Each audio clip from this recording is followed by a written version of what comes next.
حلى آدمي خلافة ملكية حلى آدمي خلافة ملكية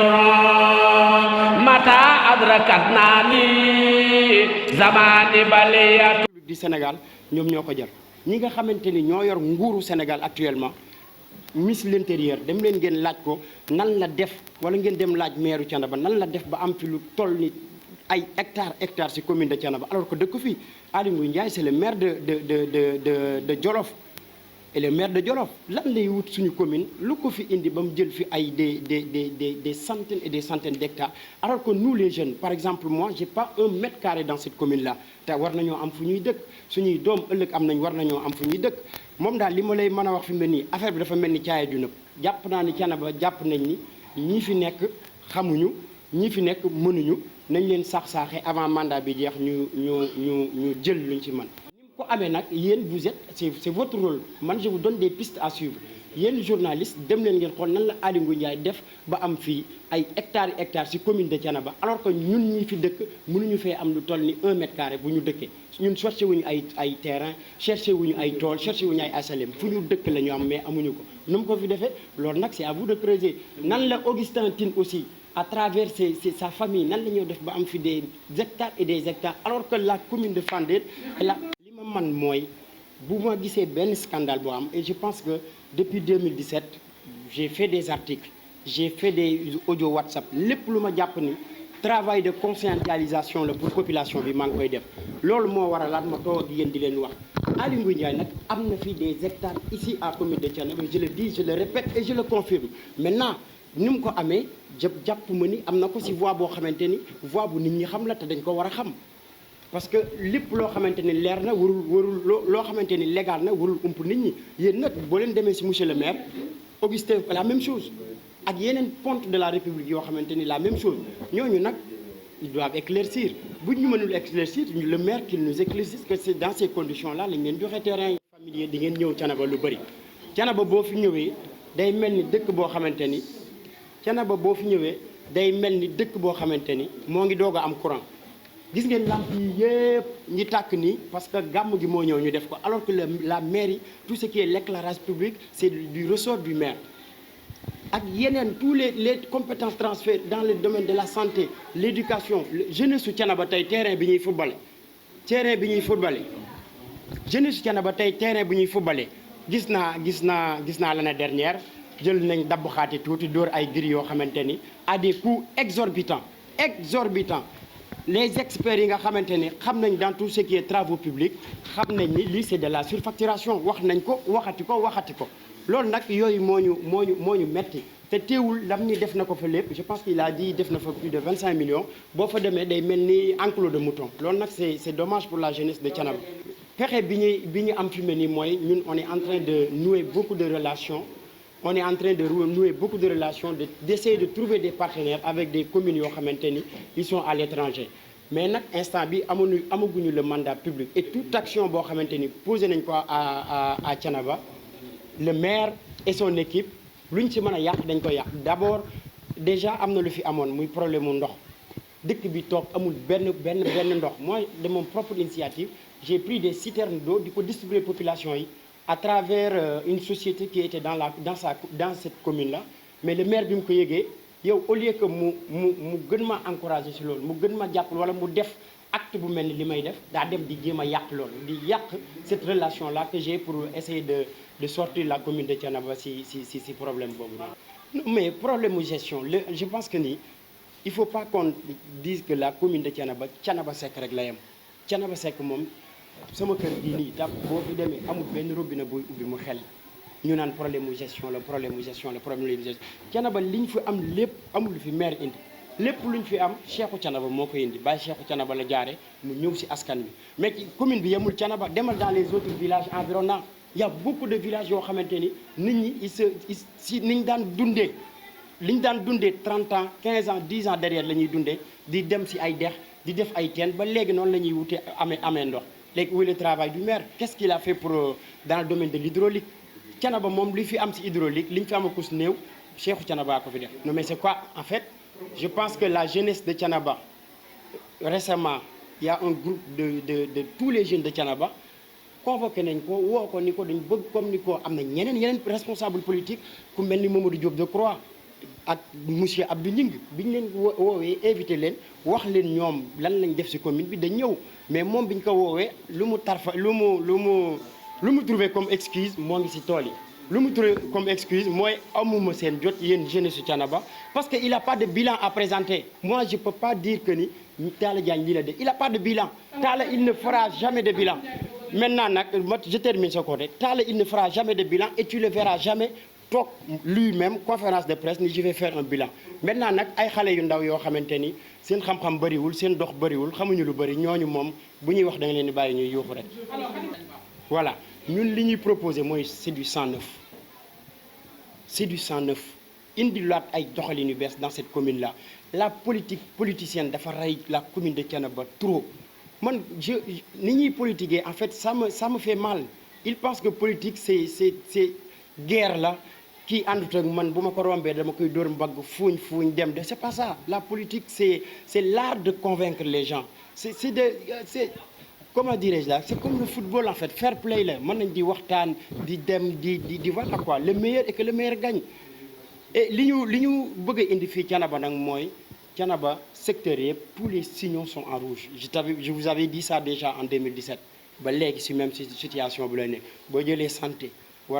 jàpp nañ ni war nañ fee def fii à Thiénaba parce que d'abord Thiénaba bu ñu ko jàppee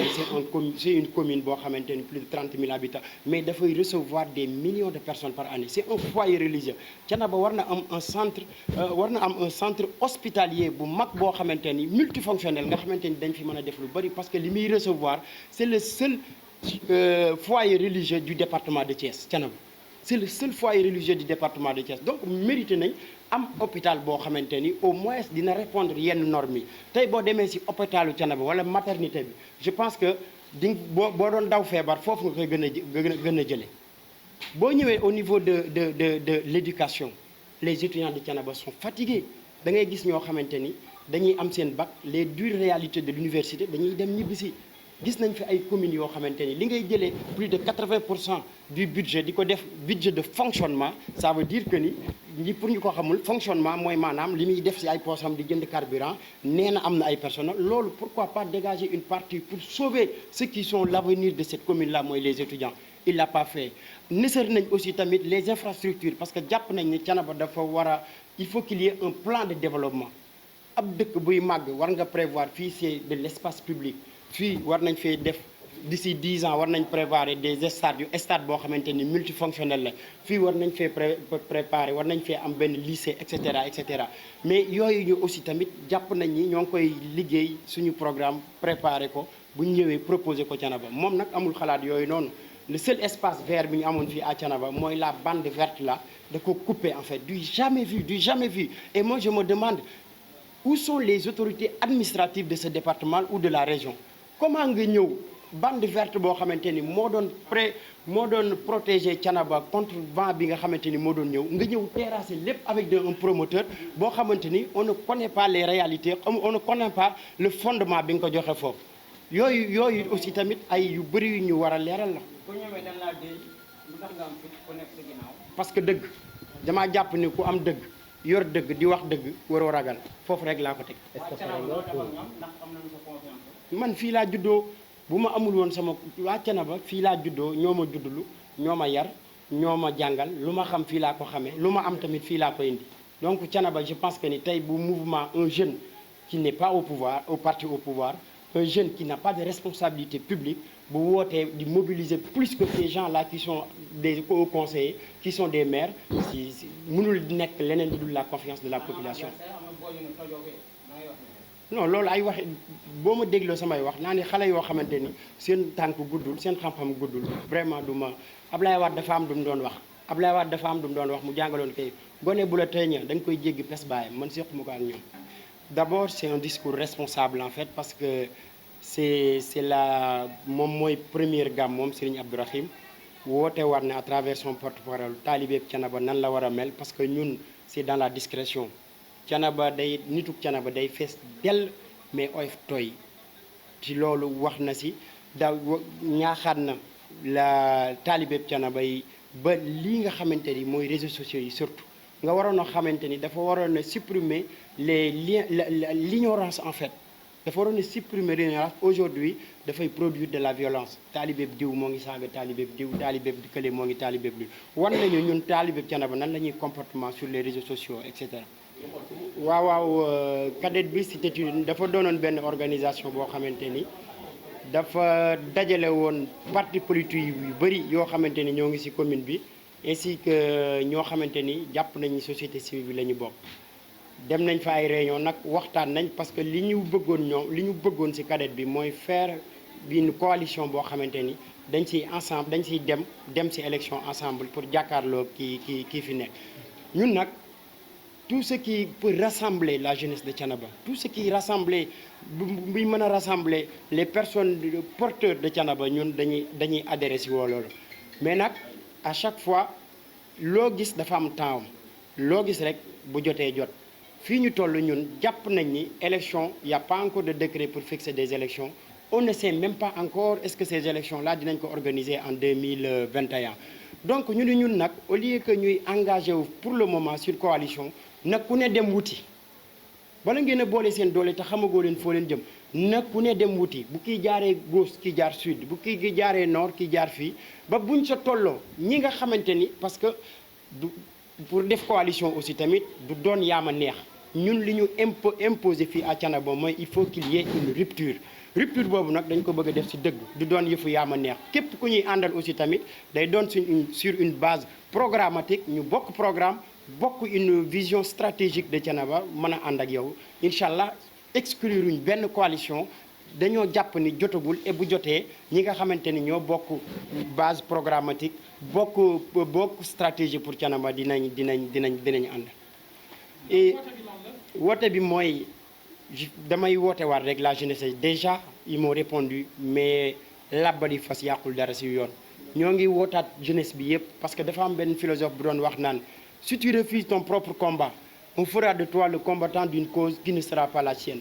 maanaam ci wolof mooy boo xeexul xeex bi nga xamante ni mooy sa xeex bu légitime xeex bi nga war a def dinañ la xeexloo ci xeex boo xamante ni sa yoon nekku ci te xeex boo xamante ni nag day xeex pour suñu yaay yi dootuñu yeewu 5 heures du matin di rang robinet yi pour am lu ñu taale añ xeex boo xamante ni suñu rakk yi dootuñu dem université di abandonné di dem ci tool yi parce que ils n'ont plus les moyens pour continuer les études xeex boo xamante ni suñ jigéen yi dootuñu matu ci ay kaw saret xeex boo xamante ni tey boo bëggee dem zone nord di nga jaar ci ay tali yoo xamante ni goudronné c'est le combat légitime ma ci woowaat waa jeunesse bi yëpp soxlawuma dara man lépp lu ma am li may def ci kii bi yëpp sama ñàkk bopp la j'ai pas de responsabilité publique j'ai pas de je le veux même pas parce que li ñuy wax y a beaucoup de gens qui sont là mais il y a des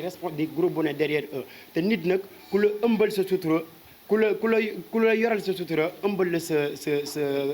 sa kersa ni ko Olof Njaay di waxee te ñun dañoo bëgg di demal suñu bopp ba commune Thiénaba bu ñu ko jëlee du am benn lobby derrière bu ñuy mettre pression pour ñuy jalgati askan wi di jalgati moomeeli askan wi dañoo bëgg lépp daal bu ñu ko jëlee ñu xam ni suñu mérite personnel la bu ñu ko jëlee dinañ doxal te kenn duñu mën a def pression derrière. comment di santaat yéen surtout journalistes yi parce que déplacement bi aussi tamit yombul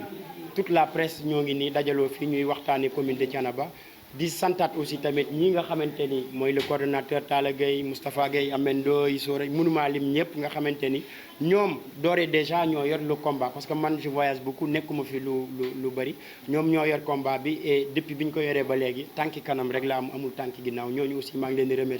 di remercier waat population wu Thiénaba yëpp aussi di ñaanal Baye Serigne Abdourahim suñu maam xalif général de Thiénaba yàlla may ko fan bu gudd ak wér gi yaram et que mission bi mu yoral maam Ahmadou Ndak mu doon une réussite totale parce que réussite am sur cette mission là mooy suñu jàmm mooy jàmm population wu Thiénaba yëpp di profiter waale ci occasion bi parce que bi fi góor gi sama maam Cheikh jógee ba léegi maa ngi doog a génnaat ci presse bi di wax di ko ñaanal fee mu gém bu mu fa gis lu mu ragal yàlla jéggal ko te yërëm ko te wanale ko Seydina Muhammad rasulullah sallallahu alayhi wa sallam jërëjëf xula aadamiyin xilaafatun malakiyatun xula aadamiyin xilaafatun malakiyatun mata adrakatnani zamani baliyatun